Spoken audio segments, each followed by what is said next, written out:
появляется более-менее в интернете, порой комментарий обычно, а он что там? Он разве богослов? А где его борода?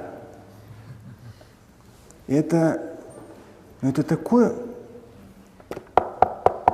низкий уровень, я поражаюсь вообще. Просто поражаюсь. 600 с лишним страниц Священного Корана. Огромное количество смыслов.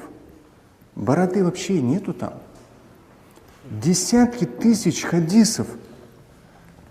Огромное количество смыслов. Тысячи наставлений, которые можно применять. И борода, может быть, стоит на каком-то 10-тысячном месте. И ученые на сегодняшний день, в том числе, и всегда говорили, есть вещи, которые пророк, алейхиссалату вассалям, совершал как человек, а есть те, которые он проговаривал как пророк. В данном случае, то есть как пророк, таких тысячи хадисов, назидательных.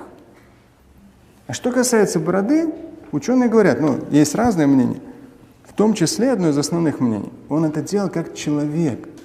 Даже если он говорил, отпускайте бороду, да, но это не является чем-то там самым главным.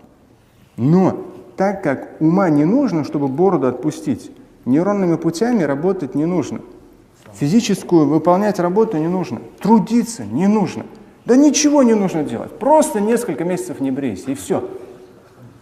Но зато все будут на тебя смотреть и говорить, какой набожный человек. Поразительно вообще. Поразительно. Поэтому с учетом имеющегося положения дел, мне просто даже как имаму, как человеку, который занимается больше 20 лет богословием, мне при таком положении дел мне даже нельзя бороду отпускать теперь.